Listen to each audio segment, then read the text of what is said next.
I'm saying, like, how many times have we talked about the daggone Spice Channel? Like, what the is this? fact that you know that tells me everything. The fact that I know what? Everybody know about the Spice Channel from our time period. Yeah, sure did. The little squiggly frizzles. And then all of a sudden they got a daggone free preview weekend and your mind is just blown, amongst other things. Yeah. You remember the screen used to be like, so you might have something right here, and then you have something right there, but you had to try to piece it together. That was a nipple.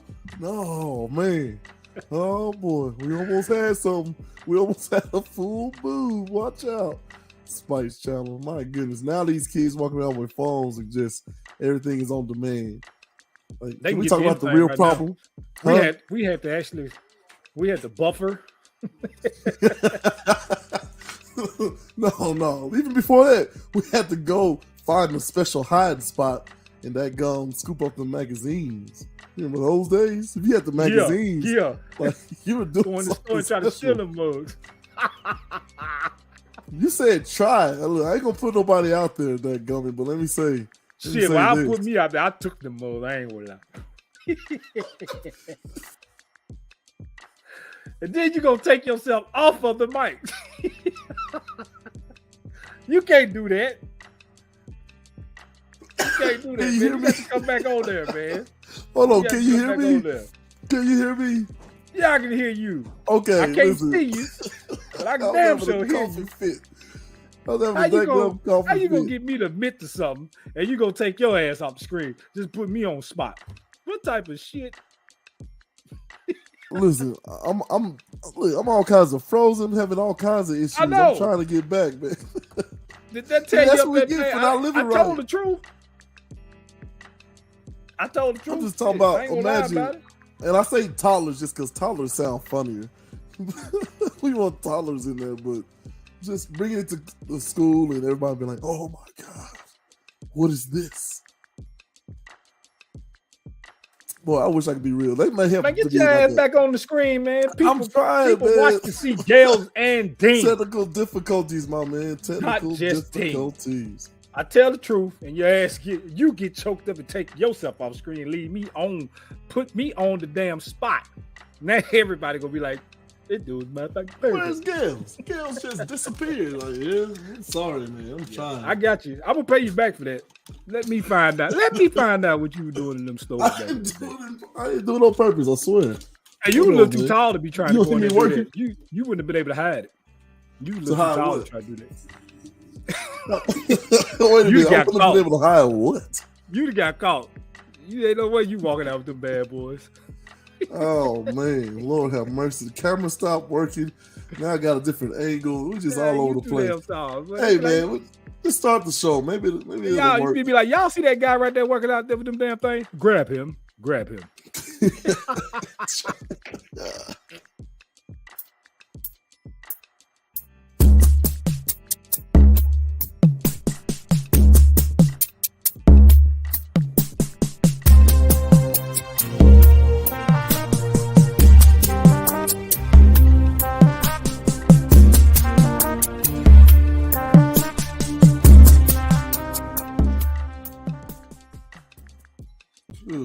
I think I'm back. I'm kind of back. So, hell, you gonna put me on the spot? Welcome back to Let's Talk with Gales and Dean. I'm your boy Gales as usual. To my left is Lord. Man, it's me. I guess I done told everybody what I used to do back when I was younger. The little crazy Dean. Gales put me on the spot and he take his ass off of the screen. I appreciate that. You owe me now, buddy. I didn't do that on purpose, I swear. Now they go technical difficulties, man. CTE. CTE, my ass. You didn't take that many blows to the head. You were knocking people out when we played football. I'm going to do like Mike Irvin and be doing. CTE. I don't know what you talking about. Yeah. And never CTE. I like how you got me to answer that. And then you go, your defense is CTE.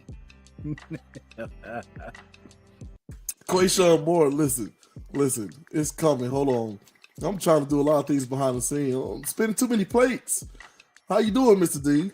Start us off. Okay, hold on. Go ahead, take him off. Look at that frapping face.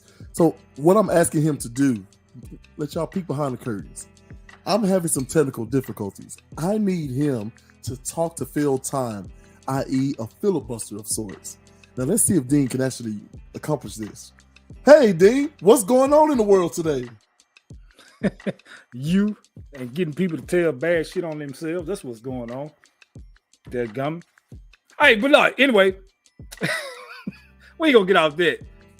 Did you watch I know you didn't watch the NCAA tournaments this week. Well, the conference championships. I know you didn't.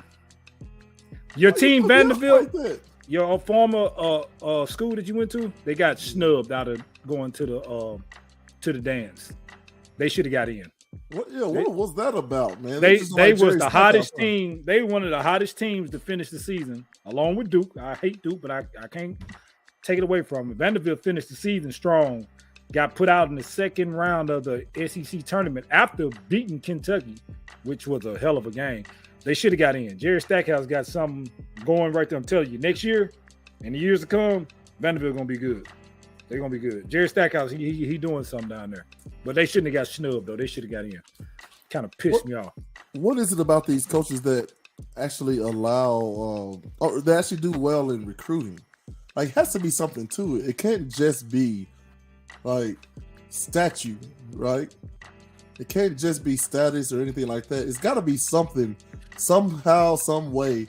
These coaches are connecting with these student athletes. What do you think it is? I mean, you got to build a relationship. Just, hell, we went through the process. You gotta. It's some coaches that came in and talk. Like, okay, take for example, when you remember when we went to Tennessee, when we went up there to the Tennessee camp.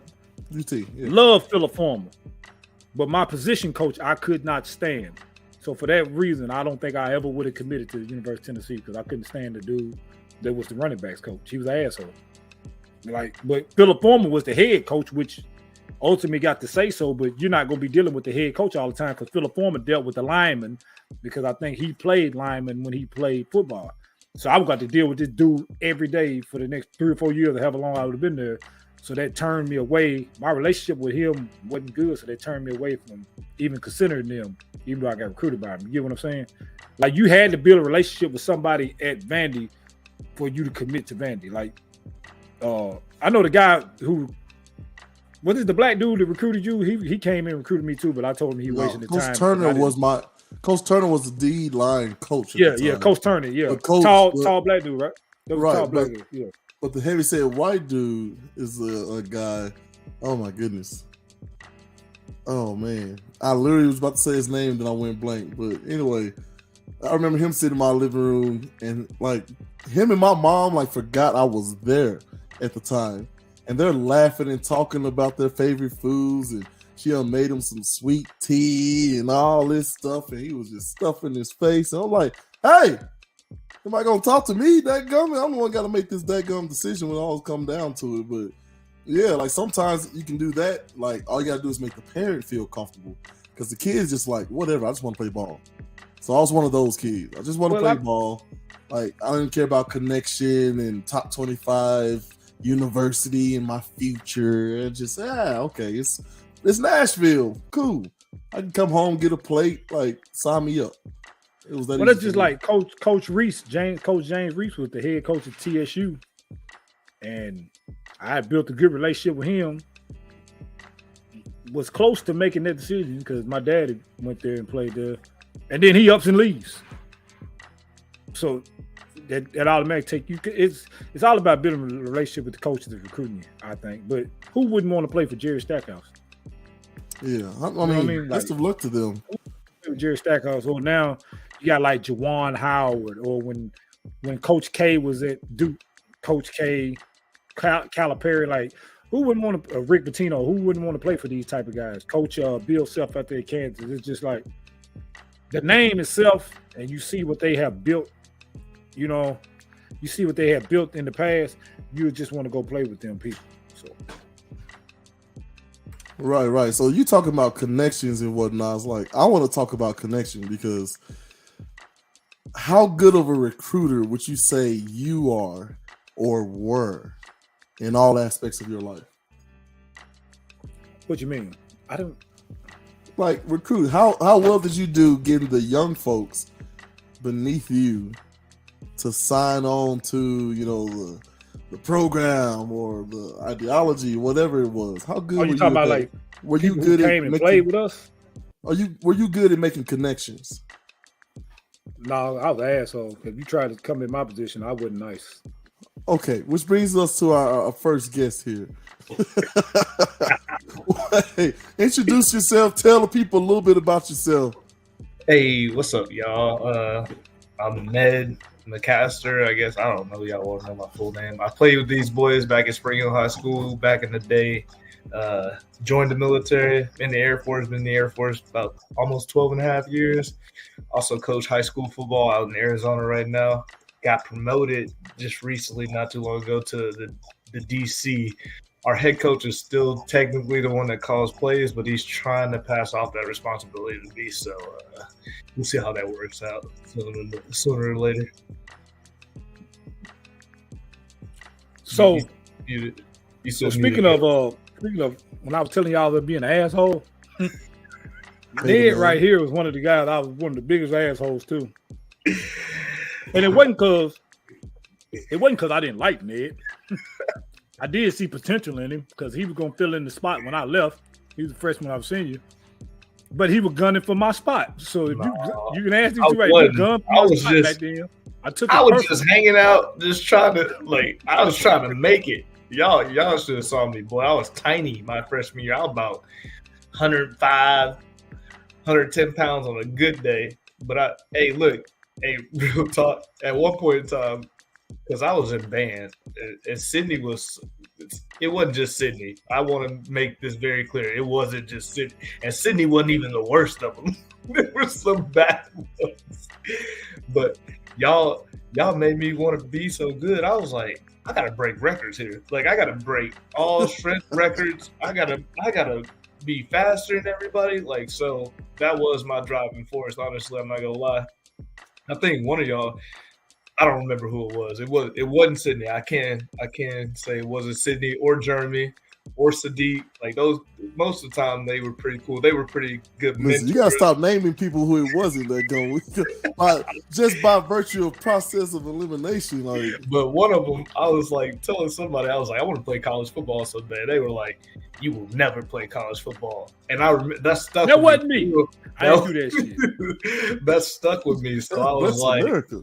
I made it my goal. I was like, yep, I got it. And so that was the summer, actually. Like, I put on a whole bunch of weight going into my sophomore year and got fast. I was just dedicated to the game at that point in time. The thing is, like, I was an asshole to Ned, but I helped him through the process. Man. I helped him through the process of translating over to a running back to take over from when we leave. You know, if he asked any questions on a play or something or a drill, it ain't like I didn't help, but I ain't gonna say I wasn't mean because I was. It's just that's the competition of it. He helped you about it. It's a competition of then. You also know somebody behind you is good, so you just getting them ready. Like if I didn't think, you'd be like, "This is how you do it, dummy." Right, you know. But it was all out love, though. You know, you know. I was an arrogant asshole, man. My bad. Producer, love, man, for real. Producer, thank you. I don't know if I believe that. Come on, man. What do you mean? It's all These love, over man. here talking about plays. These over here encouraging anybody. You could be a running back 4 counties over, and just because you got RB next to your name, he thinks you coming for him. Like, that's the type of psycho. I'm gonna come for your ass. You kick me off the damn show again. That's the type of psycho I work with on a day-to-day basis. Like, hey, guess what? Guess what? You keep kicking me off. The name of this show is Let's Talk with Gales and Dean. You can't kick Dean off the damn show. You know what? You're right. Damn I apologize. Right. Now, so what I'm saying is, here's the thing. I want to let y'all in on some things, okay? Producer, cut to me real quick. Yeah, so Dean is supposed to learn how to use this technology. So partially, he's been kicked off just to see if he can put himself back on. He could. All he has to do is do his homework. If this was football, he would have got it. But because it ain't football, your boy ain't done his homework. And so I have unlimited power. This man. That gummit and it's gone to my head. Welcome to the show. Introduce yourself, Quayshawn Moore. You muted. This is a very precarious start. Here you go. There he is. Oh, when you come back, make sure you turn that gum camera sideways. We trying to do right. Me off this show, I'm gonna kick your ass. You hear me? Hey man, pay the man all the way to Albuquerque just to get you all the way. It'll be worth it, Ned. That'll be a hell of a drive. It'll be worth every bit of it. I swear to God, it will. Listen, he be the only person that'll be mad the entire time too. I ain't gonna say it's gonna be easy. You know, Jeremy, that's a big guy right there. But goddamn, you know what? I tell you what, keep me off this damn show. No man, you too strong for me these days. Well, I can't do it. So look, here's what I'm saying. Here's what I'm saying though. Like Dean, the now you got people entire in the chat talking about you roasting the hell out of me. I don't know. Please don't get him started on me. Like I'm not trying to be some sort of that what you call innocent bystander. That's right, Dean's department. It's all right, man. We got special guest Ned in the house, and we got Quayshawn. I'm gonna leave you alone tonight. When it's a show with me and you, it's on. Mm-hmm. Lord have mercy. All right. Hopefully he'll forget. But I'm just saying that ride, Dean's the type of person the entire time is going to be upset. Gonna tell me. Like someone who can stay upset and drive for 12 hours the whole straight. 17-hour drive. 17 hours. He driving 24 daggum hours mad the entire time. No, not just scowling, like talking noise the entire time. Trying to call me. I'm gonna ignore him.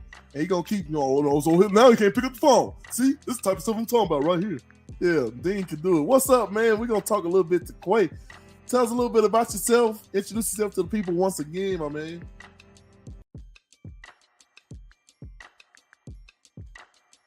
You're muted again. Oh, the lights are bright. Hold on. See if you can unmute yourself. Let's see it.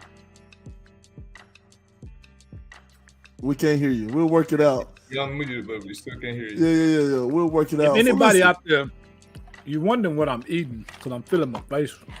Gail's gonna get mad because we're not getting paid when I do shit like this. So Ned, this is my way to get back to Gail's. I do shit to be an asshole, right? So I've been throwing stuff in my mouth. As you see, I'm chewing. And he's gonna get upset when I do this because I'm gonna show the label. And this is when I'm eating Mike and Ice, the salad. I eat the hell out of it.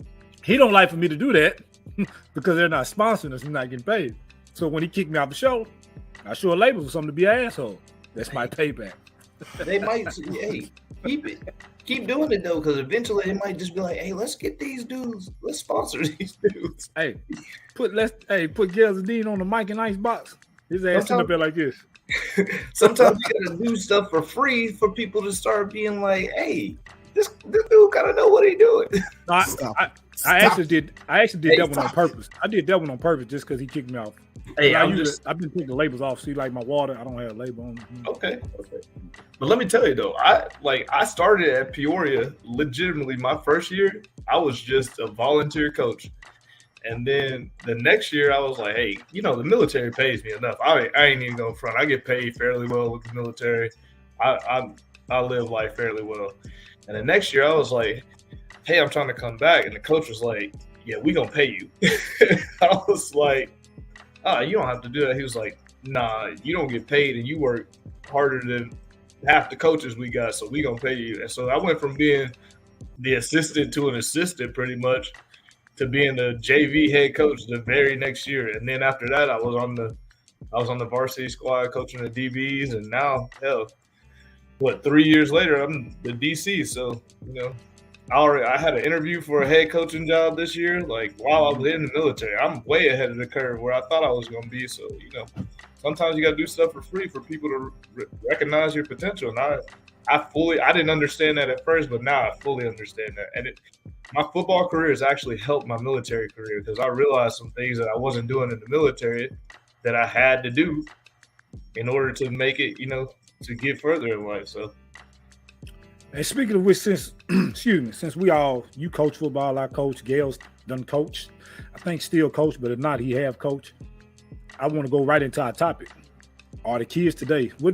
From your experience of coaching out there, because I know what mine is. Gales know what my answer is. Do you think today's generation of kids are soft? So I won't necessarily say they're soft. What I will say is that like having stuff at your fingertips, like having this stuff at your fingertips and being able to see other people be successful that you think didn't put in the work has made people try and rush the process to be good, right? Like a prime example of that, like not even football, right? But that the Jake Paul dude, right? I actually think he's a good boxer, but the fact that he tried to take on so many, like he tried to skip the process of taking on like lower end level boxers to put in the work to get to a Tommy Fury or the people he has been calling out that are boxers. And then he lost to Tommy Fury. You know what I'm saying? Like, I think that's a fight he honestly probably could have won had he trusted the process and just went through that process of like, hey, getting some rounds in, learning some things about what you can and cannot do with your body and stuff like that. And I think players try and skip that nowadays. They're like, ooh, I should be able to do what this kid's doing because he's the same age. I'm like, yeah, but you ain't been putting in that work the same that kid has been putting in. You gotta go through some things before you can start doing the stuff that kid is doing. So I won't say that they're soft, but I will say they try and rush the process way too much. Well, I know, and Gales, he asked this question today, so I know mine, but mine is I think they soft and entitled. And what I mean by that is you cannot give a kid constructive criticism. I ain't gonna say all of them, but you can't give most of them constructive criticism and they take it and turn it into a positive. They take it as like you tearing them down and you not. And then like, so you can't talk to them aggressively or they'll shut down and want to sit on the sideline or go crying to the mom or something like, you know, we ain't got no time for you for this shit, bro. First of all, it's football. You know what I mean? It's football. It's a tough game. It's a tough football, basketball, even baseball. It's ain't none of it easy. And if you got a coach out there just gonna be easy on you, it's not gonna prepare you for life anyway. And then the entitlement part is they all think they should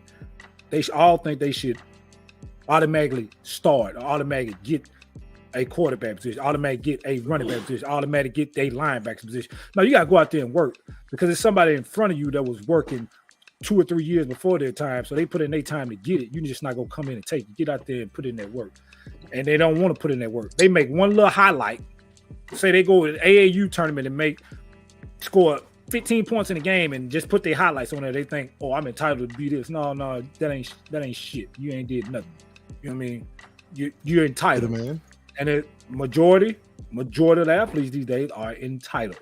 And a lot of it, like you said, that little thing, the phone or whatever you got, the YouTube highlights and stuff, people don't realize that ain't even a full season of highlights. That might just be one game of highlights, and they just replay it over. Because when you actually go see them people play in a game, they don't do none of that. You know what I mean? So don't nobody want to put in the work. These kids don't want to put in the work to get better. They just think they're supposed to have that spot handed to them because they know the coach, or the coach know their dad, or their uncle, or their mom, or their brother or sister. Hell no, you got to go out there and put in that work for me. That's the way I was coached. That's the way I was brought up. And I still live by that motto because you know yourself, all of y'all know, when you go to that university or wherever you go play, it ain't no entitlement. Your ass go out there and take a spot because if you're the 4-star athlete, well, it's 54-star athletes on their team. Look at Georgia, look at Alabama. You go there, you a 4 or 5-star, it's 50 more. So there you go. So it ain't no entitlement. You're not gonna get it handed to you. You gotta earn every bit of playing time that you get on them type of schools. And I don't know if we can get that through these kids' heads today. I don't know, but I think they soft and entitled. Welcome to the show. Introduce yourself, man, and then give me your opinion. Are the kids today soft? What up, dog? I'm Jupiter Murphy, aka Lance little brother. AKA Farnsworth Bentley. What's up, man? Oh my, we got a story I gotta tell you. I got expert man to remember that day. All right, anyway, first I want to say it sound like Sydney's hating. Sound like you hating, Dean. I'm just saying, bro. I'm I'm just saying, no, but Hey, no, how that? Hey, Farnsworth Bentley, that is not hating. That's a playing. compliment. I'm joking. I'm totally All right, joking. come on, man. But that's in the Bible though. The Bible said that this generation will be weaker, wiser. Cause I seen your son the other day, see. And he like a dog. He look like, but I'm like, dog, let me see, you know what I'm saying? But if he's probably, I know he's taller than you, right? Yeah. He way better shooter immediately. Never. My bad. I'm sorry. I'm He ain't going got on that what I saw. dog either. Yes, he do. It's a pit bull, but it's a dog. I'm just joking.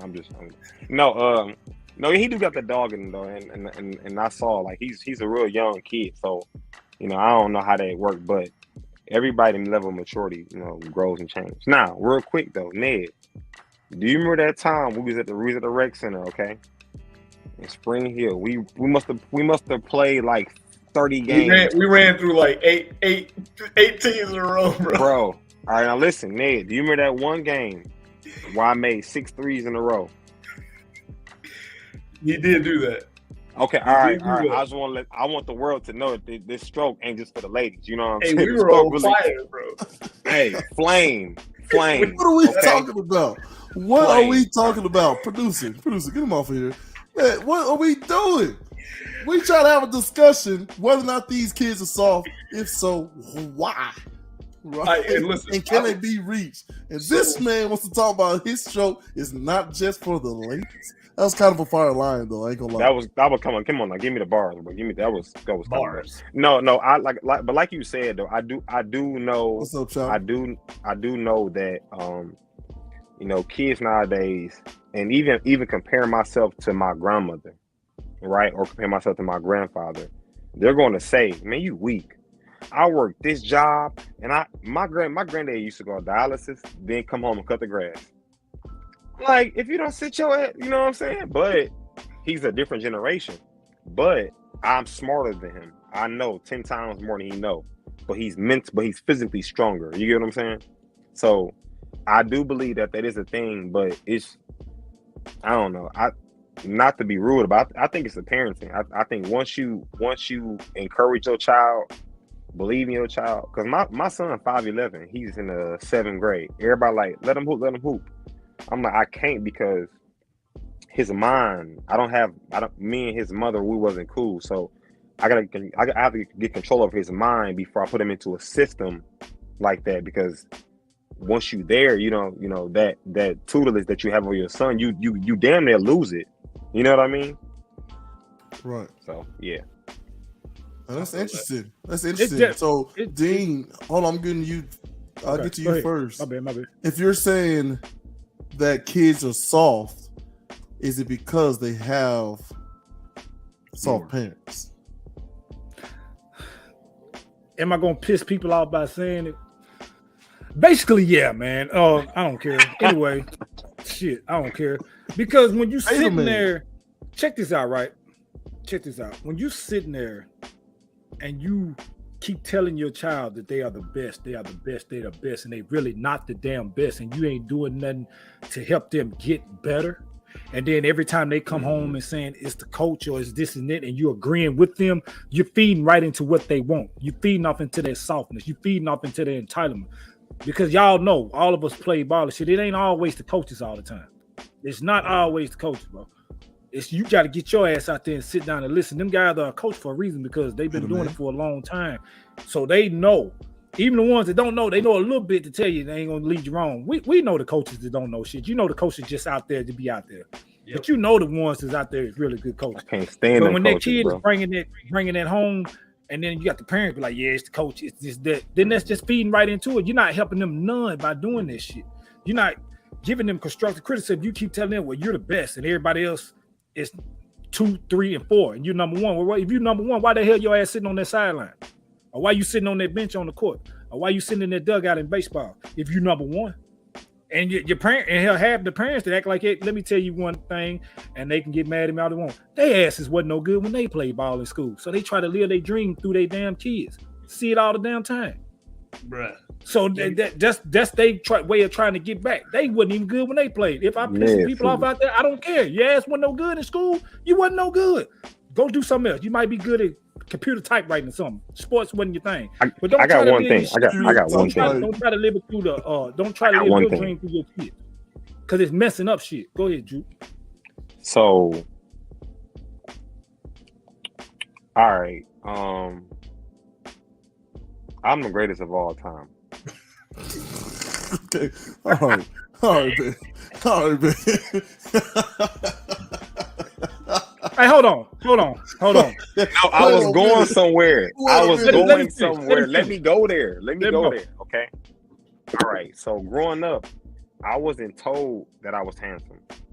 I wasn't told I was smart, intelligent, wise, good at anything.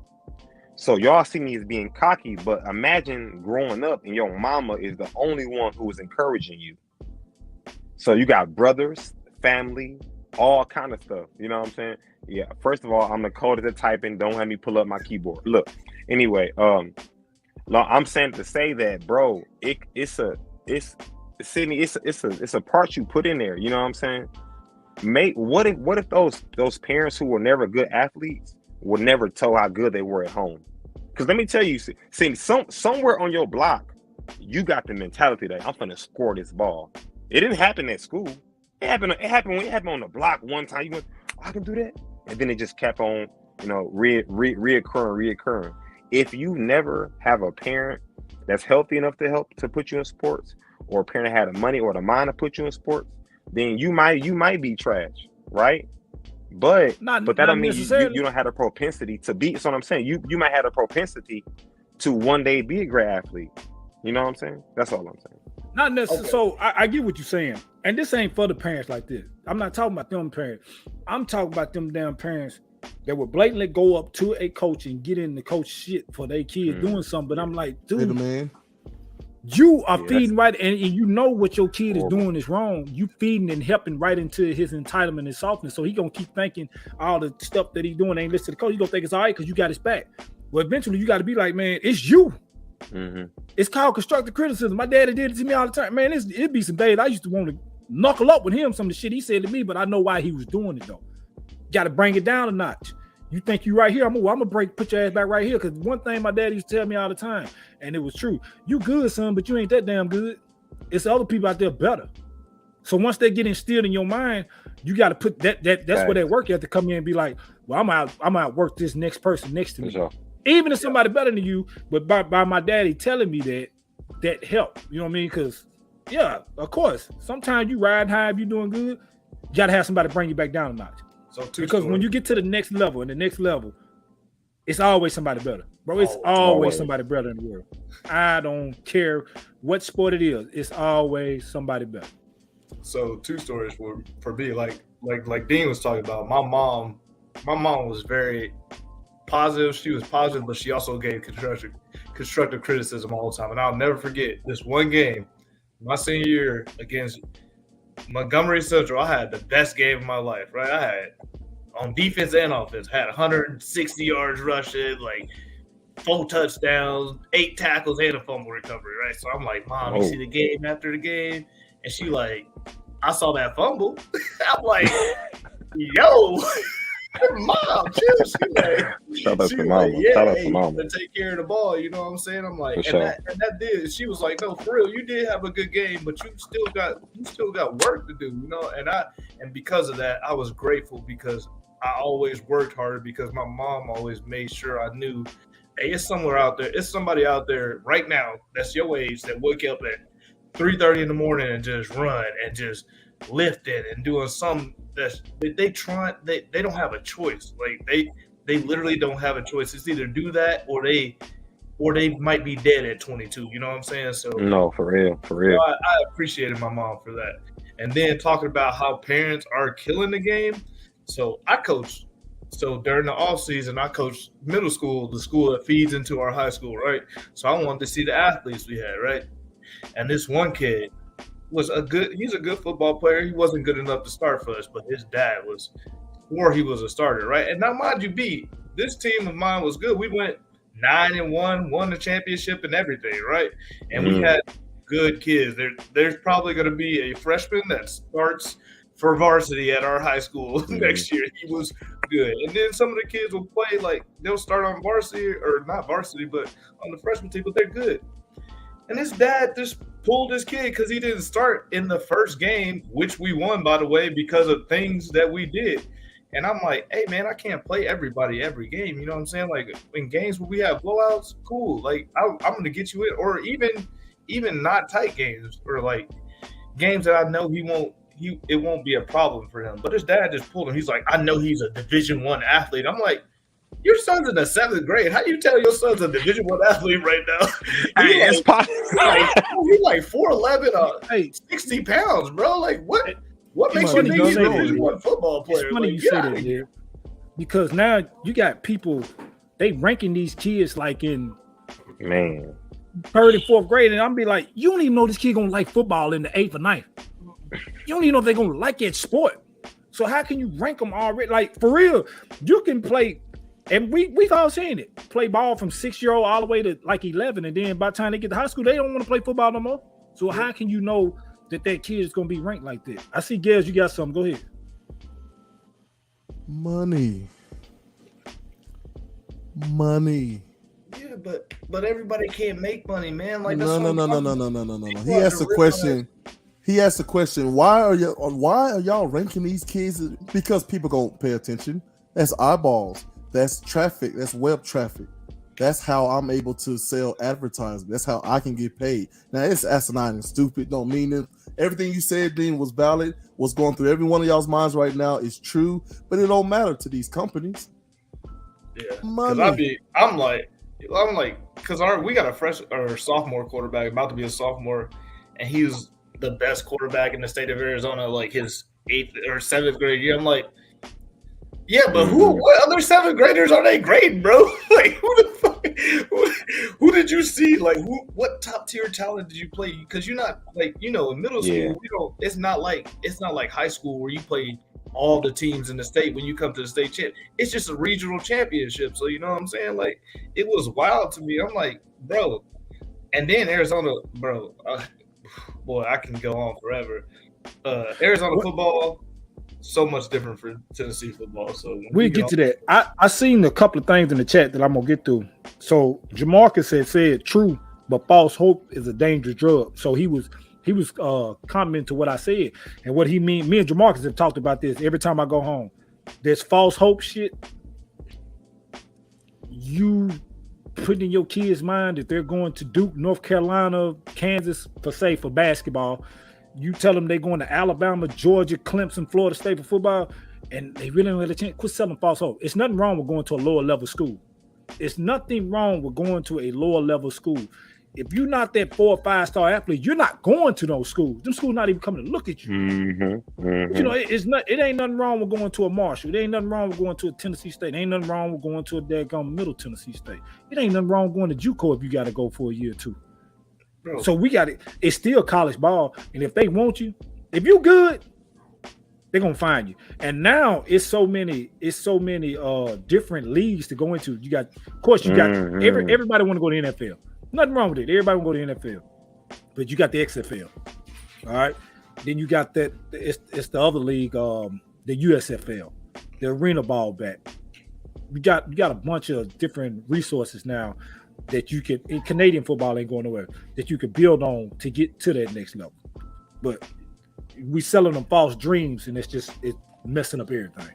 Yep. I don't. Hey, sorry. Hold on, real quick. We got Devontae on. We can hear you. What's your question for Let's Talk with Gaz and Dean?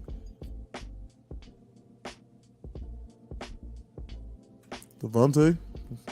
Okay. Hold on. All right, so that was Speak a up, nice bro. try. That's all right. Who is it, Devontae? Who? You don't know? Devontae. All right, he's gone. All right, so look. That's tight. Go ahead, That's Jude. tight. What'd you say? I don't know. I was waiting for Devontae. No, I know. We was all at the edge of our seat. Who's Devontae? There was no. I was waiting There for was the no question picture. too. I'm like, I'm trying to get this question. I feel like Bro, I'm hey, going he to does. question. Hey, the shoulder went up. Oh snap! We got a star. We got callers. Only in from Kentucky. Look at. I mean, y'all literally aren't calling in. It's Let's Talk with Gaz and Dean, and y'all are our special guests. But listen, real quick on that false hope thing. One tactic that we're taught to do in communications is to approach things with questions, right? So my wife at Wells Fargo talks often about, is it skill or will for a kid, right? Here's the task at hand. Are they able to do it? Great. Then the only thing that's left there, are they willing to do it? Skill versus will. But approaching things with questions, I think, is the best way to handle those sorts of things that you're talking about. That kid that got pulled off, you know, you can go to the parent and literally ask him, hey, you think he's Division I? What are you seeing that we aren't seeing? Come to the practices, right? Look at it side by side, and you tell me. And then you can kind of sort of weed out whether it's delusion or, you know, a lot of times parents just back off when you do things like that. To be fair, like I'm not gonna lie, I love any kid that's putting in the time to come out and play football. I don't care if you're bad at football, right? If you're putting in that time, I'm gonna coach you, right? I might tell a kid like, hey, and I'm straight up honest with kids, like, hey man, like, to be fair, there's a lot of people in front of you. You might not see the field a lot on Friday nights, or for us, it was on Tuesdays, right? But at the same time, if you're out here, I respect that, because you could be doing anything else. There's kids that go home right after school, hang out with their girlfriends, or do their homework, and you know they don't have to worry about that stuff. But then I talked to his dad, bro, and his dad was the one that's delusional. I don't really think it's the kid, right? The kid is just feeding off what his dad gives. The dad, I'm like, yo, how do you figure your son's a Division I athlete? If I'm telling you right now as a coach, and I'm I coach at the high school he's going to in 2 years, he can't start for my middle school team. Like, how are you telling me he's a Division I athlete? My guy, like, chill out. Like, I like your son, and your son does have potential, but he's got to put in the work like everybody else. You can't be rushing that process, man. For sure. It's parents that rush the process. Some of them just want their kid. They're like, oh, we're going to be rich. Like, and that's what I think. I think, like Dean said, parents are putting this on, they're living through their kids, like, so they don't have to work when they get older.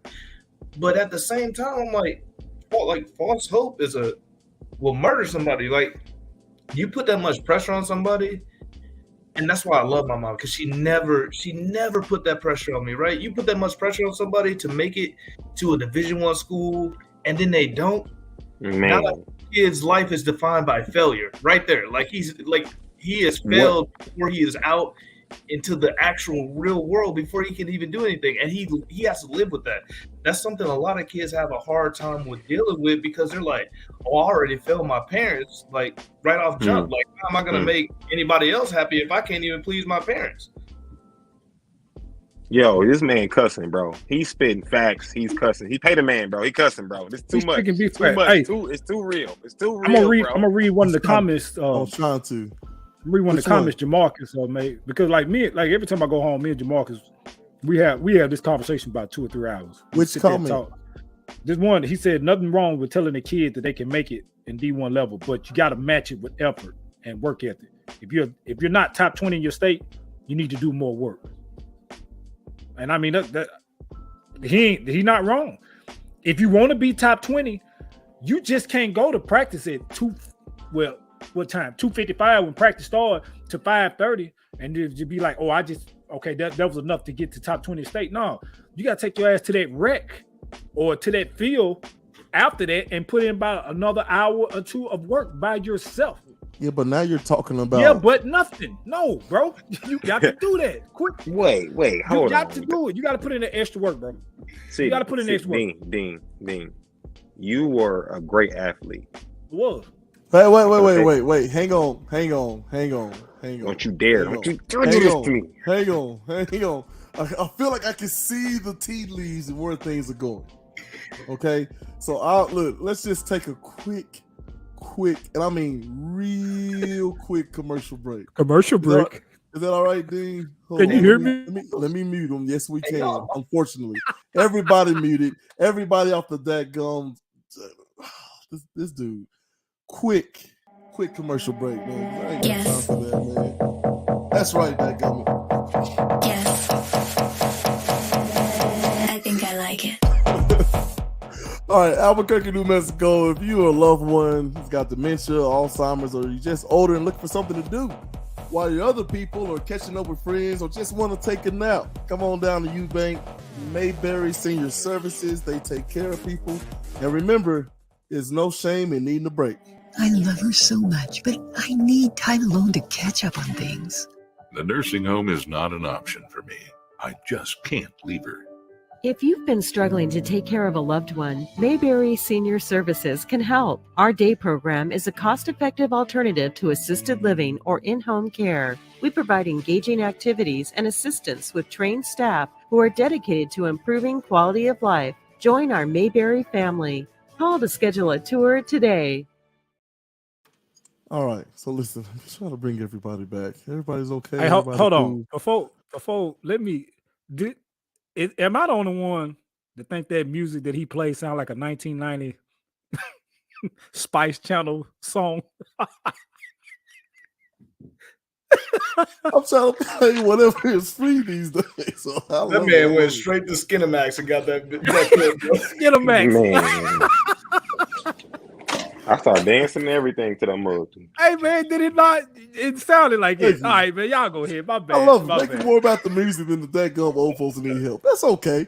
So look, man, while we got you here, here's the question. No, wait, hold on. How dare you? No, yeah, How we skipped dare- you. We skipped you. We skipped Let me talk to D. the manager. Did you not see? We'll did come you not back to see you, me man. steer We got away Ned from on what the was time about to frame, man. We'll happen? come back to you. All right, bet. I knew Yeah, exactly so- what was about to happen. I had to steer away from it. Ned, I'm trying to get somewhere here because you got two different groups of people, right? Two different types of parents, community, whatever. Soft and unsoft, delusional, non-delusional, whatever. What I'm saying to you is those kids or parents that are delusional, right? And the communities that are feeding off of them until that kid, falls through the cracks and then they forget all about them. Like, how do we reach them? What are some possible solutions on how to reach them? That's why I want the rest of the show to be about what's the possible solutions to reach some of these quote unquote soft kids, parents, or communities. You tell them the truth. And that's solely all I do. Like, for real, I tell my defensive backs on a regular basis all the time, hey, if you want to know why you're not starting, you can come ask me. But don't ask me if you don't want to know the truth. I'm just letting you know, if you don't want the truth, don't come ask me, because I'm going to tell you. But I don't want you to, if you go tell your parents and your parents come talk to me, I'm going to be like, okay, I told your child the same thing I'm about to tell you. They can come get this info, but I'm going to tell them the truth. And that's just the truth of it. And it sucks here in Arizona, because in Arizona, it's not like Tennessee. So in Tennessee, when we play high school football, right, you had to be zoned for that school. Arizona, kids can literally just go whatever high school they want to. It's essentially like college. They can transfer whenever they want to and stuff like that. Now they have to sit out the first 5 games if they transfer. But I think telling the kids the truth is the way to go. Like, and as a coach, that's what you got to do, man. Like, because I don't want a kid to be blaming me for not getting where he's supposed to be. Like, I'm telling you, like, hey, man, you're not where you need to be. I tell my kids, like, we got some good kids. We do. We got some kids that have potential to play college football. And I tell them all the time, you have the potential to play college football, but right now you have the work ethic of my 5-year-old toddler. So you trying to play football, or you trying to watch football when you get into college? And either way, it's fine with me. But while you're here with me, you're gonna work. And that's just if you want to play for me, you're gonna work. And if you're going to work for me, I'm going to work you like you trying to go to the next level. That's just how it is. And then at that point in time, and when it comes time, I'm going to put in the work. If they're like, hey, coach, I want to go here, I'm going to be real with them. I'm going to be like, hey, I don't think you can go here, but I know some smaller schools. I know some coaches at some smaller schools. Let me link you up with those guys, and let's see if they're interested in you. And that's how you get a kid. That's really how you just change that whole mindset. It's not – if we just being real, I don't give a blank about the parents. I really don't. And that's just me being real, right? Because at the end of the day, I'm not there for the parents. I'm there to make boys, young men, and good football players better football players. That's my only job. Right. Make you a better husband in the future, make you a better father in the future, make you a better student, make you a better whatever, and then make you a better football player. That's what I'm there to do. My job description says nothing about making sure your parents are happy with how I'm coaching you. I don't give a crap about that. I just don't. And I'll let parents know that if they and at first I thought it was gonna get me in trouble, but actually all it's done is help. like the parents be like, hey, I appreciate your approach. I really do. Because if it weren't for you telling me that, like I would just think there was a problem with the coaching staff, but it's not. It's sometimes it's like parents are being lied to by coaches because they're like, oh yeah, if your kid comes here, he's gonna start right away. We're gonna get him into a Division I college. I'm like, for what, bro? How you know that? Man, they love doing that. They see my son play for the Hawks. They saw my son catch his touchdown one time. Man, after the game, hey man, who your son play for? Come over here, play with us. I'm like, bro. First of all, we just beat y'all, so I don't want to play with y'all. Second of all, I'm like, that's not you. Not no, and because I'm gonna take another approach to it. It's important. It's a holistic game, brothers. It's a holistic game. Mm-hmm. So while you're not caring about the parents, there's some coaching that cares about the parent. Because after high school, there's no more parents. It's man to man, right? But high school on down, if you got a parent who's on the same page as you, bro, that kid is in for it. That kid is in for it. But how much? I need to rephrase that. I do need to rephrase that. I'm not saying I shun all parents, you know what I'm saying? But what I'm saying is those parents that like the ridiculous ones, right? Yeah, those are the ones you gotta shut out. Delusional, bro. Like your kid been JV for 4 years. What makes you think he about to go play at Alabama next year? Like he hasn't started a down for us in 4 years. You think he about to go to Bama? Like what is wrong with you? And like those are parents that be like, and I do. And honestly, so I take that back because I do vibe with a lot of parents. I do vibe with a lot of parents because they vibe with me, right? Mm-hmm. But people who ain't gonna like, if you can't get down with a coach who's gonna be honest with your kid, like, what are you putting your kids in sports for? Because, like you said, it's like a holistic thing, bro. Like coaches were a big influence on my life, and I'm sure it was the same for all three of y'all. Like, they molded me, man. Like, I want somebody who's gonna actually coach and like not just coach my kid the sport that they're playing. I want somebody who's gonna make my little 5-year-old boy, whenever he starts playing sports, and I swear I won't coach him until he gets at the high school level. And if he wants to go to a different high school, he can play for a different coach.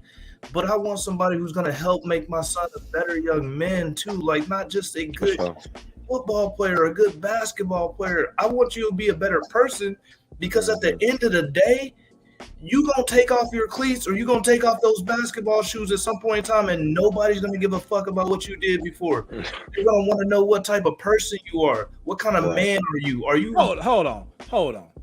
Ned just hit the F-bomb. You ain't even hit him with a damn. He didn't. I was waiting for that mother to come. And I get hit with them all the time.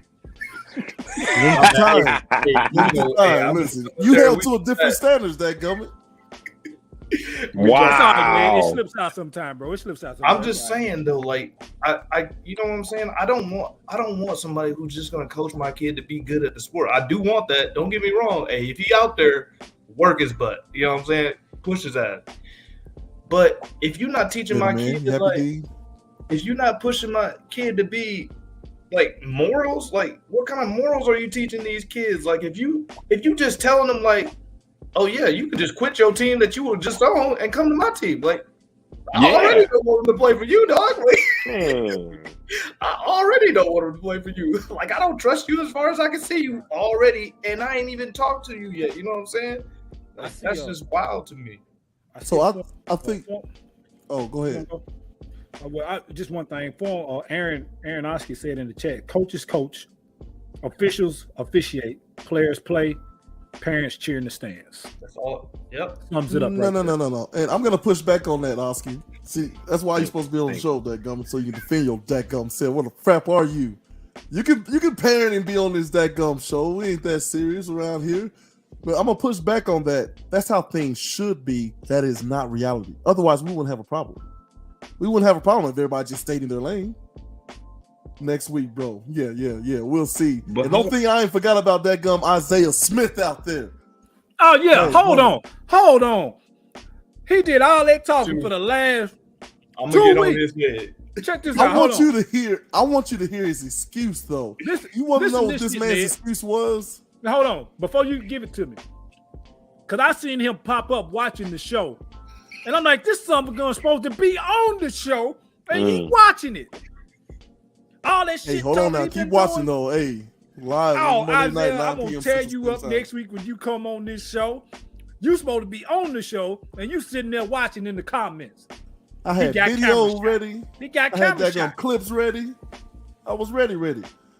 Hey, real talk. Hey, I love being on with y'all guys. I am only in Tennessee for like this week though, and I ain't seen my sister in a while.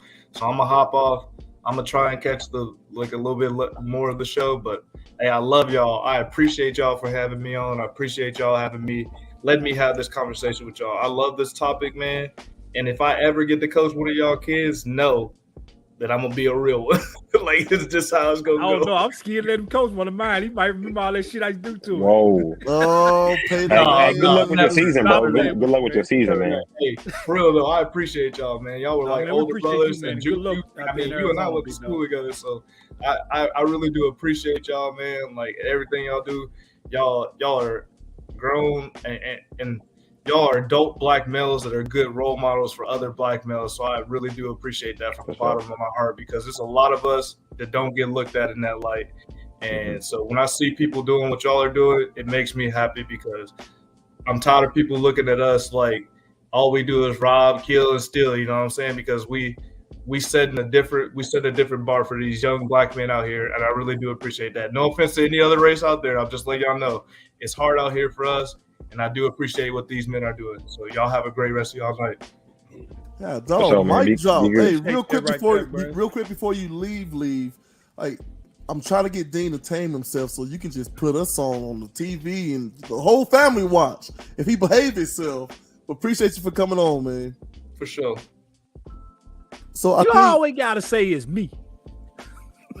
producer. So listen. Let's talk with that gum. Gales and Wow. Juice. Gang. Gang. Can y'all can Oh. still hear me though? That ain't gonna shit me up by taking me off the damn screen. I was still talking the whole damn time. We didn't hear you, bro. We didn't hear I you know because he at muted all. me. You see how he do? So what you mean? What are you talking about then? Hey, I'm learn the doing software. No, but okay. So here's what we get into. Here's what we get into. Really trying to understand how do you okay. I'm not trying to say manipulate people, but steer them to a better way of thinking. Right? Go ahead, Here's the real G. problem. We are struggling with teaching our children how to think for themselves, how to Mhm. what to value and why to value that thing. Like I ask people all the time. I have a client who's a retired colonel, and I said, thousands of men under your command. How in the world did you lead all those men in the same direction to something fruitful? He says you set the standards and you never lower them. Point blank, period. So you understand the minds of men and women, how they work. And it's three things that really sum up, I guess, emotions. If you think about emotions, right? There are thoughts, there are sensations, and there are behaviors. And what we as parents, teachers, coaches, friends, whatever, humans, what we need to do is recognize the utility in our emotions. A lot of people say, hey, take it out, think logically. It's like, no. You got to understand the antecedents, right? Which are basically a fancy way of saying triggers. There's something that happens, there's your response to it, and then there's a consequence, right? So something happens, and how you respond, it could be a positive or negative consequence. Maybe you're rewarded depending upon your responses. Maybe you're punished for how you handle that. And these are things we need to start thinking about. If I'm a head coach and I'm looking at the entire picture, I've got to look all the way to my janitor and the students who are going to be showing up to the games. That's the scope. That's the real trial of a coach. If you think about a Coach Carter and all these movies it's the same thing. Knucklehead kids. I mean, how old is that trope? How old has that been going on in movies and books forever and ever ago, right? You got a bunch of ragtag bunch. Some guy comes in and is real with them, don't lower his standards, learns as much from them as he teaches them, and then all of a sudden they pull it together and they have a big win or get really close at the end of the movie. Like, it's not something that's new, right? Jamarcus Right. that cause and effect. Cause and effect, right? So you have to look at literally everything. Man, back in the day, head coaches will be like, hey, dude's got some wheels, and he will tell the people who is taking care of the grass on the field to leave the blades of grass a little longer just to slow him down a nanosecond. Like, you understand what I'm saying? Like, that level of dedication to your job. We talk about Vince Lombardi, tremendous football coach. Their basketball team lost their head coach for whatever reason. They asked him to step in until they found somebody. This man went and found every book he could find, every piece of film on basketball he could find, taught himself to be a basketball coach, and they had a solid basketball season. He didn't know nothing about basketball. I didn't know that. Right. Learn something new A lot every of day. people don't know that. They want to look at the successes. Man, so you better go read that book, Outwitting the Devil by Napoleon Hill. When he's interviewing Carnegie from Carnegie Hall and Rockefellers of the world. And they're all saying the same things. One, you need to find you a good wife if you're gonna be successful. That's one of the biggest decisions you can make. I was like, okay. The other thing he said is look at everybody's failures more than you look at people's successes. You'll learn way more from people's failures than the successes. So I think what it comes down to is our communities, our teachers, our coaches, whomever. What are you willing to do? What kind of work are you willing to do to overcome this so-called soft pandemic? And that's where my gripe is. Like, no one's talking about, like, coaches just finding a different frapping way. You can't yell at these kids anymore. Find a different way. It blew my mind when I came out here to New Mexico. They had a whole mental health mind reset period in practice. Now, I was itching at first because I was like, these are some more reps we could be getting in right now. What are we doing? Laying on our back, thinking about our problems and trying to breathe them away. But as it went on, dadgummit, I felt better doing those periods. Mm-hmm. You see what I'm saying? For sure. That was a coach that found out we went undefeated in one state, first time in their school history. And he even learned the word frap. Even, hey man, that word is contagious. Which is still a curse word, by the way. We're still a curse word, It's by not the a way. curse word. What are you talking about? Yes, It's it is. a family friendly. Yes, It's a family in friendly New Living. expression. All right, go ahead and say that. All right, cool. Look, Because anyway, listen, so you can look, literally go, "Oh man, I know what that means." How you mute him? What a button that Yeah, is. yeah, can't- yeah. we can't mute his ass. Yeah, you can. I'm joking. There's a way. There's a way. Figure it out. It's Look, all right. Get on the YouTubes. I sent Dean some videos on how to do all this stuff. I mean, Yeah. Dean be busy. There you go. I'm glad he was honest though. I'm glad he was that gum honest. He was. Look, I ain't I lying. want everybody. I want He wasn't everybody. lying. Right. I want everybody to be thinking about why you like the things you like. Why do you do the things you do? I think we don't get that far because there are a lot of circumstances that don't allow us to get that far. As Jamarcus Windsor McKnight writes in with, I hear you, Jeremy Gales, but I'm telling you, Columbia, Tennessee is in category of their own when it comes to the high school sports and parents. And that's fine. It should not change how you do it. I just talked about a colonel who led thousands of men to numerous victories that we don't even hear about. And I asked him how he did it. He said, set the standard and do not lower it for anything. You can't worry about it. I saw an interview with Deion Sanders. His son was late for the championship game. And the rule is if you're late, you don't play. So he made his son sit out the championship game. I said, I don't know about that. But at the end of the day, they still won, right? But I respect the discipline because we won. We got here because of the discipline. You feel me? So basically what he was saying was, I can win with you or I can win without you. I don't need you. That's what I'm saying. That's basically what Deion was saying. No. You got to quote No, Deion on this. No, I'm just saying, like, I watched that. Did you watch the documentary? Talking to me? Or both of y'all? Either one No, of y'all? I didn't watch. I'm just going off what you said. So I put my own little with it. Right. So if you go and watch that documentary, he talks about like some of the same things. And Jamarcus, I hear what you're saying. The colonel didn't have parents as an obstacle, though. It doesn't matter what the obstacle is. That's what he's saying. Now he had people shooting like live rounds at him. Okay, I think the man knows what the crap he's talking about. Man walks around with a limp because he took a ball. He took a bullet for this country. And what I'm saying is, I don't think that's nowhere near a parent complaining in the stands or putting stuff in the kid's head. What you do is you keep exposing that kid to the right thing long enough, and he'll get it.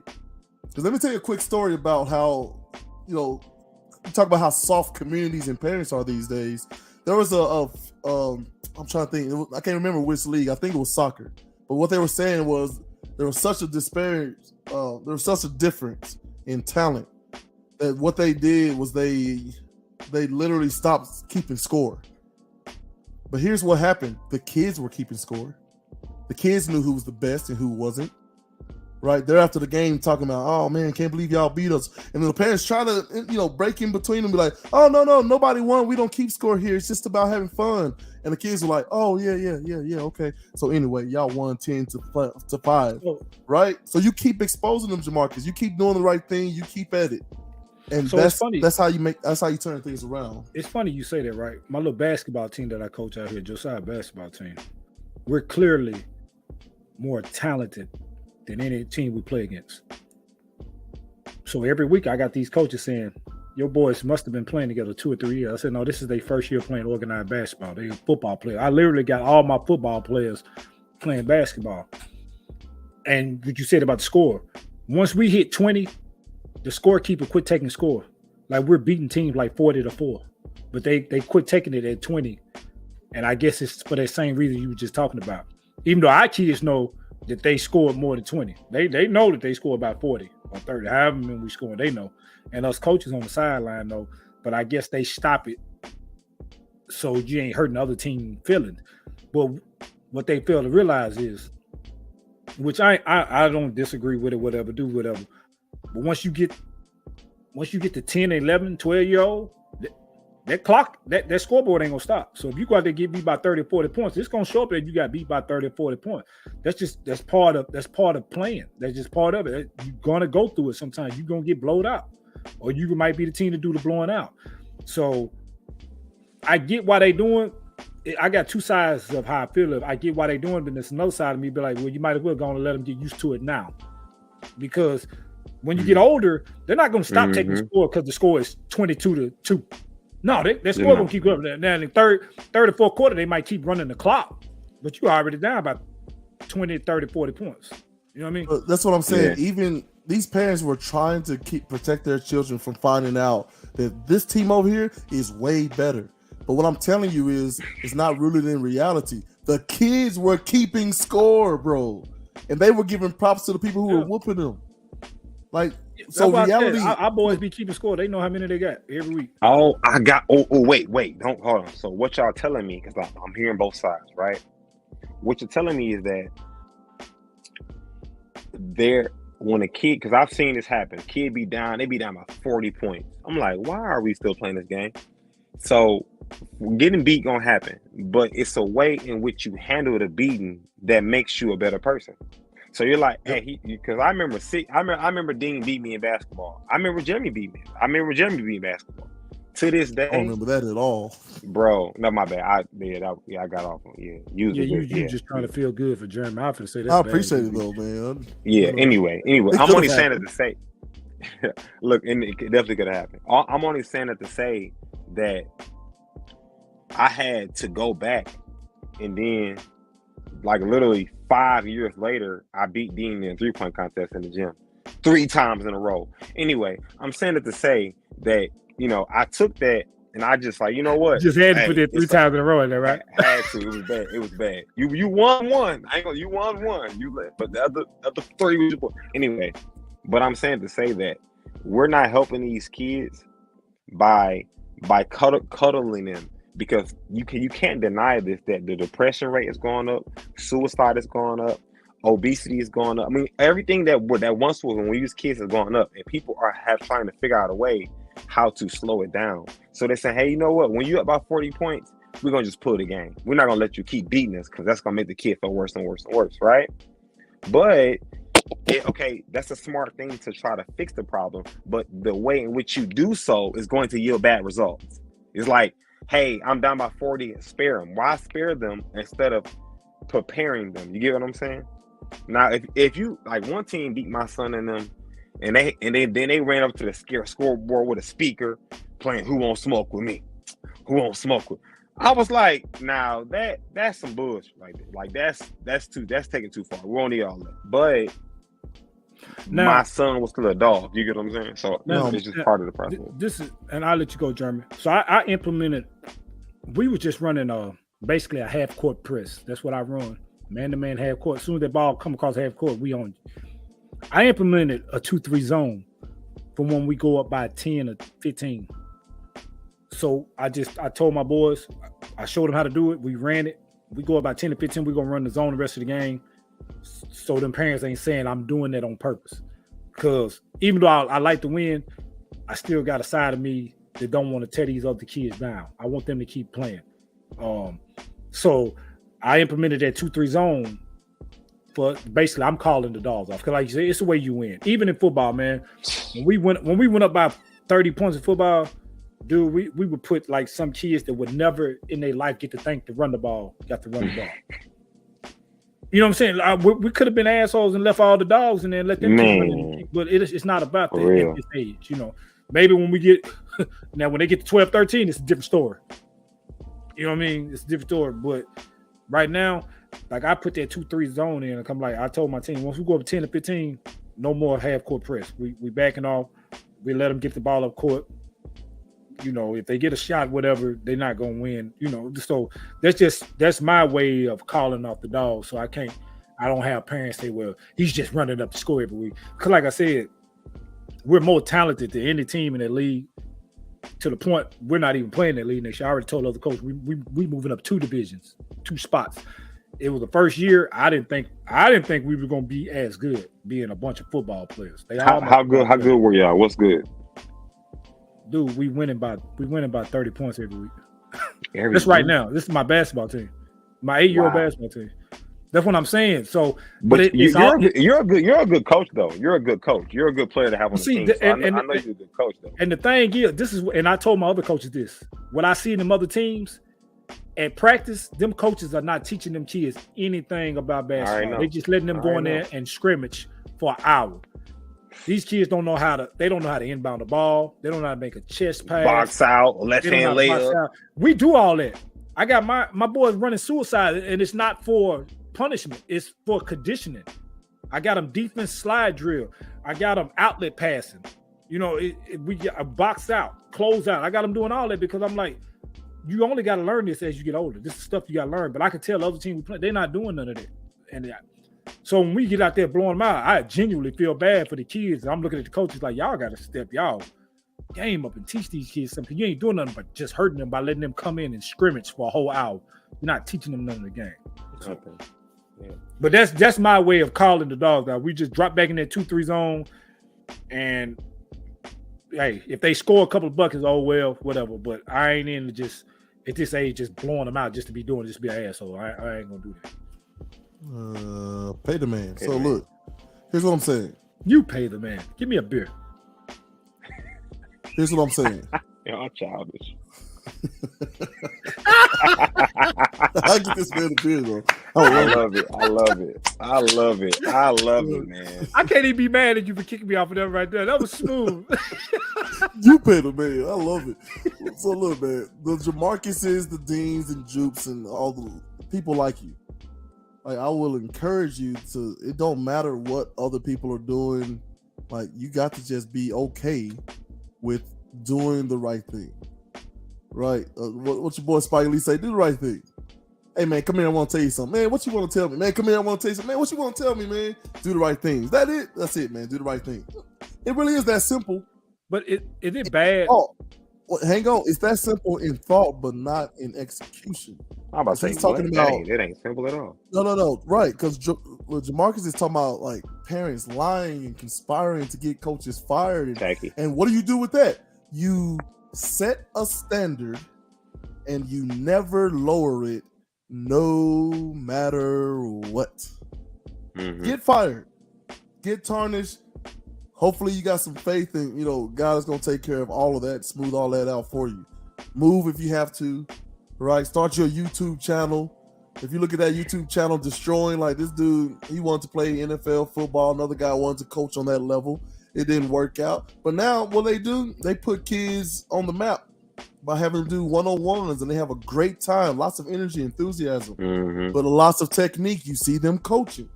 Hey, man, you got to take that inside away from him. What is you doing on the line here? You know what I mean? There's more than one way to do this, but what you can't do is say to skin a cat. One way to skin a cat. You can't operate in fear. Go ahead, Dean. Pull up Hub. Yeah, pull up his. Dog, this man wrote a novel. Just click the link. That gummit. Read it, Gil. You're not gonna put me on spot, Gil. You read it because you went to bed. Bro, I can't even see myself over here. Read it. Gummit. You read better than me. I wish I could jump through and just snatch. Is that who's that? That's Hub. Dog, man. Oh yeah. All right, he says, man, I'm old school. I'm trying to say it like him, man. I'm an old school coach. Sometimes you have to call the parents to practice and let them see like your child don't have it, or is just not in them 1 year. Oh, just not in them. I don't know, like a punctuation, whatever. 1 year, I invited the parents that was calling my phone about kids running the ball and starting on defense. I had them come watch me line them up against the dogs. And when they see them kids, didn't want to say nothing. I'm assuming is what he's saying. Didn't want nothing to do with that. It changed them. That would cut. Like, so basically what he's saying is expose them. And it sounds strange, right? That sounds kind of cruel in a way. Hey, hold on. He think I didn't see him talk about my teams. But we'll tell y'all up in football. He did throw a little sodium. We ranked number 5 in the state of Missouri. Your team is not ranked. You don't want to see us in football. I'm just saying. Number 5 in the whole state of Missouri. Where's the Nailers ranked at? Okay. Ooh. All right. We number 5 in the state of Missouri. So I'm coming to the game. Matter of fact, and our arch rival, the Wild Boys, I bring them too, and they'll blow you out. I already talked to the coach about it. We'll get both of y'all. We'll break, so it'll be us, the Winsfield Wildcats, and the St. Louis Wild Boys. You bring your team, and we'll make a little tournament out there, and I guarantee you, y'all go back with 2 L's. Because we both rank number 4 and 5 in the state of Missouri, respectively. Hey, man, all I want to say is listen, exclusive sponsors that go, let's talk with Gels and Dean, and we're going to get Jubilee Entertainment in there to film that thing. Hey, call Chris Pointer, call Mayor Chaz. I've been done told them. They don't want to make that drive out here. We champs. We're not gonna travel to y'all. We played in championship. Oh wow! Y'all. Wow! The field is paid for. Y'all don't have to pay for no. But the Nailers are champions too, right? The Nailers win the championship. Bro, that ain't no. That's county football. This is Don't do that. Boy, he just forgot about us all together. You done moved out there now. That's county football. You try. Look, we already said. My head coach will take care of the field. Turf field at that. Nice field. Very, very nice. Turf field. Happy here. Y'all ain't got to pay for nothing. All they got to do is pay for the drive out here, pay for their hotel room, and pay for that long drive back with them L's. We might give y'all a participation trophy, though.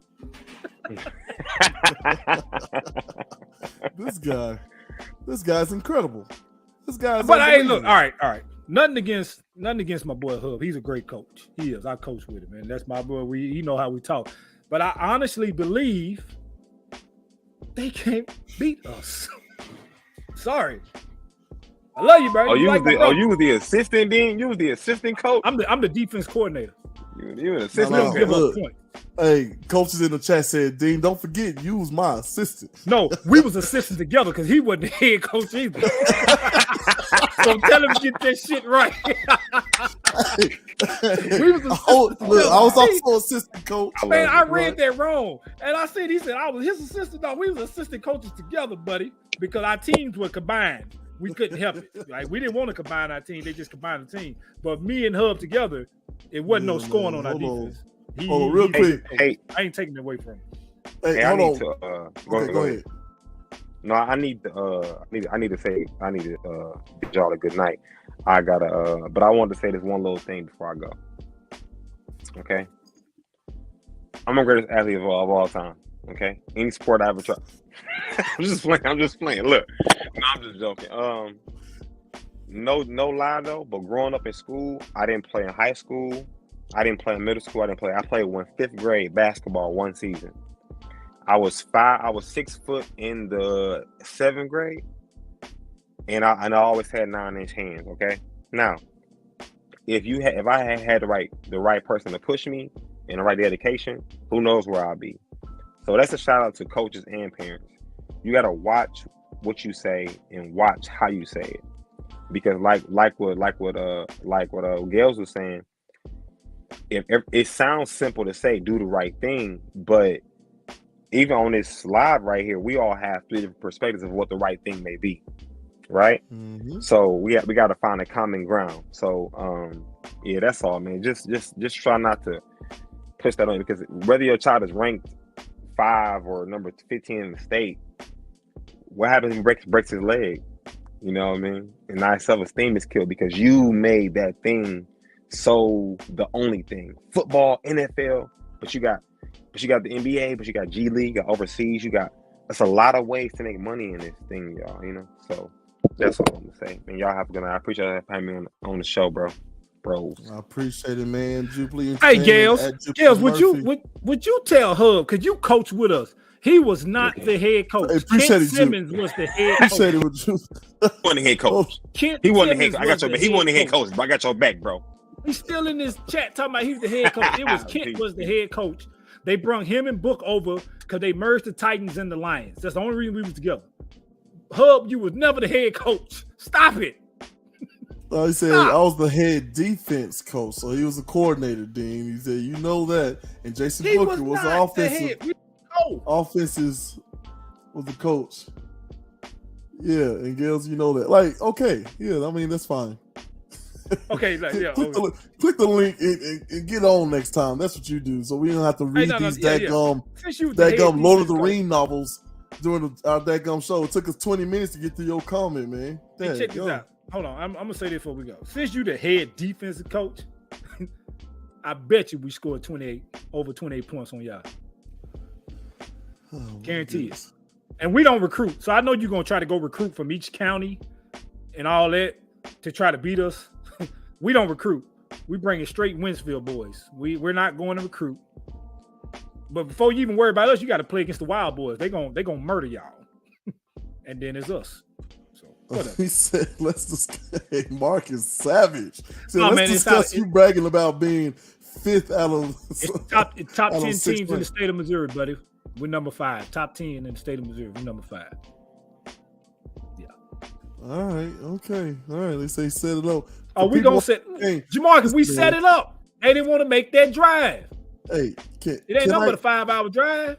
Can I offer you some advice, Dean? Because I'm trying to do better this year and not give so much unsolicited advice. We gonna offer you some advice. Yeah, we're gonna sponsor. May I offer you some advice? Please. Maybe say let's do more. Because you talked all that noise, man. That's gotta hurt you. I know, pay the man. Listen, you talked a lot of noise about what you were gonna do to Jeremy Brown and the Central Columbia Lions. Talk to the referee about that. I mean, we talking about, Don't get me started on this shit. It's too late now. Pay the man. Keep it. I'm just saying. Listen, let me switch to something nice. You're right. Hang on, Dean. Let me switch to something nice real quick. First, they can still hear me. They can still hear you, Dean. I know they can still. So you can take me off the screen, but I'm still talking. No, you know why? You know who made me miss? He just made me miss that gun, Willie Joe Kemp. Anyway, listen. Couple of things. First of all, listen. Shout out to Jasmine and Bootsy them over at T Talks, man. Passing 2,000 followers is no feat. Man, shout out to y'all production team, 65 South, and one half of them Who Dat Boys, the captain, Demario Paco Liggins. Shout out to Sam Houston, man. Black America, go see it. Get your tickets. May 12th, 2023. That's this year, buddy. Go see the premiere down there at Opry Mills. Shout out to the Raiders for, finishing best they could in those Lady Lions who kind of did a huge thing there. When's the last time they did that, Dean? Was it District Champ? It's been a while, man. Shout out to Megan, my cousin Tame, and Edwin Youngblood. man, them girls came a long way, and they was this close. You hear me, dude? They were that close to winning that game, and I think most of them back next year. So look for them to make some noise, man. They work hard, man. Make some noise. They work hard. You said 2014, man. That's crazy. That don't even seem like that long ago, but it's almost a decade, man. At this point, I didn't go to the game. Here we go with this right here, dude. Look, my producer put that one up. You know, she went to Central, man. Like, anybody know? Yeah, dog, get that comment off of there, please. You know I didn't get kicked out on purpose. I shouldn't have never got kicked out of the game, but whatever. It's over though. It's over though. Right. I don't. But yeah, shout out to the Lady Lions. Wait. So is it Coach? So we got Coach English, Coach Moore, Coach Youngblood, and Coach Youngblood. Yeah, and Coach Youngblood wife. Yeah. Man, so they're gonna join us on the show pretty soon here. The four of them together. We're gonna discuss that and shout out to them. And shout out to our producer / my wife, Asha Marie. Oh, can I wish it to y'all? Can I wish it to y'all now? Because go ahead. I know your ass ain't gonna pick up the phone tomorrow. So happy early anniversary to Mr. Gales and his wife, Mrs. Gales, tomorrow, because I try to call this man tomorrow and he ain't gonna pick up the phone. So I gotta wish it. We got stuff to do, man. I ain't got no time to be answering no phone. You know, ain't got no time. Cut. You already put up the 1990 Spice Channel music.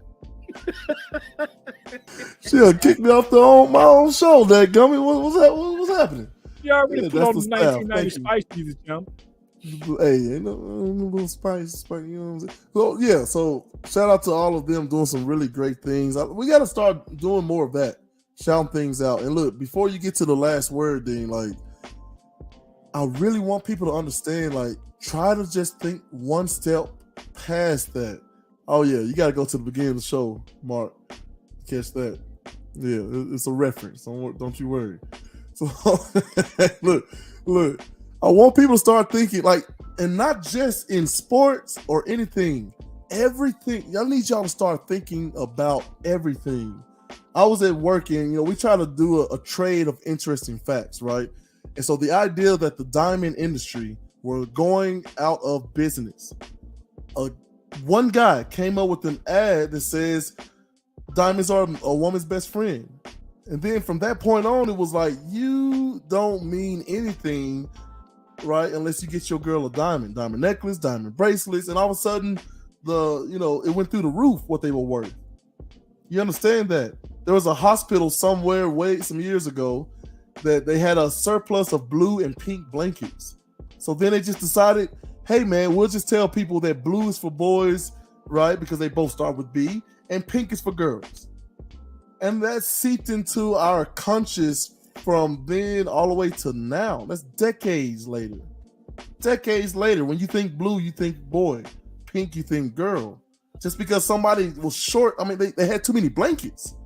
So I want people to start thinking more about, why do I think this? Man, my son can go D1. Why do you think this?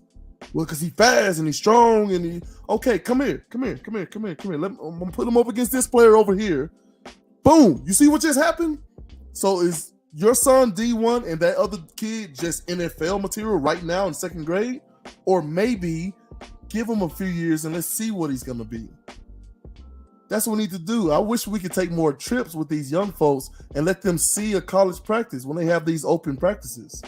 Take them down to Nashville, let them TSU, Vandy, all those places. Like, let them see what the next level actually looks like to get a proper, what's the word? A proper. Isaiah Smith got his hands in TSU, so tell him to take him on a trip because he's Mr. TSU right now. You know what I mean? But in other news, before we get off, some news that I think is going to make you very happy. Some news I think will make you very happy. The Dallas Cowboys, the deal is almost closed with them picking up DeAndre Hopkins. I figured I'd let you know that. I don't like that because I can't stand the Cowboys, but you're Cowboy fans. I figured you might like it, but it's close. Yeah, man, boy. And I thought Ramsey going to the Dolphins was a big one. I know we didn't really talk sports, right? Yeah, we'll get it next week. Right. So, man, I just want people to literally just start thinking like one step past anything. Whatever you feel, someone cuts you off in traffic, one thing I've been trying to do for my own mental health, right? I've been trying to make up little stories like, oh man, can't believe he's got to go get his sick kid at the hospital. Like just something to make me not want to blow up, because that blow up, my kids look at me like I'm crazy. Ain't no telling how they mess up their day early in the morning with this sorry and Albuquerque traffic. But it's really about changing your perceptions, right? These are the things I want people to start doing, right? Scale, that's the word. Because let me tell you something about scale. Like my son, I can't ever tell, like, is he bigger than people or are they just shorter than normal? Like I can't tell, right? But you start getting my son up against a first grade or second grade, it's like, oh, okay, no, he's tall for his age. Got it. But maybe that's what we need to do as coaches, as parents. Like, if you want to be an NFL player, let me go take you to some of these practices. Look at the work they're putting in. That dude don't even start over there. Let's try that. What if we try that, right? Dean, real quick, before I get out of here. Air used to be free at the gas station. Now it costs $2.50 frapping cents. You want to know why? Where did it? You want to know why? I thought air was free, but yeah, why? Inflation. Yeah, that was actually pretty good, man. Every week he get me. But once again, man, thanks everybody for watching, man. Really appreciate it. Mr. Ned McAllister, thank you for coming on, man, giving us your intelligent insight on high school football. We didn't get to Arizona football, high school football, but you'll be invited back to talk about that. Juke, you already know, man, as always, man. Love having you on, man, giving us your perspective on things. Everybody that was in the chat tonight, man, I appreciate it. Jamarcus, man, you was point on that subject. I know that's a big subject that you like. Me and you talk about a lot. Hub, even though you think you the better coach than me, that's all right. You still my brother, love you, but we already know who the best. But appreciate everybody watching, man. Gales, I always appreciate you, man. My co-host, keeping me on my P's and Q's. Love it, man. Need y'all to like, subscribe, share, and send those stars to the show, man. Y'all keep us going. Whatever topics y'all want us, future topics y'all want us to talk about in the future, man, get on our page and get on our inbox and let us know, and we'll be sure to do it. You want to be a guest on the show, you know how to be the guest on the show. Get in the inbox, man, and we get you on. All you got to do is say the word, and we get you on. We got Sam Houston next week. Gonna be talking about this up and coming movie. I seen the preview. Hey, yeah. Sam, big ups, man. Big ups to you, Sam Houston. I ain't even gonna lie, man. This look like gonna be a big movie, a nice movie, especially being from the town, being from Columbia, and doing something that big, man. Man, big ups to you, brother. All love, man. And once again, I like to say it again. Thank everybody for watching. We see y'all again next week. Peace and love. We out.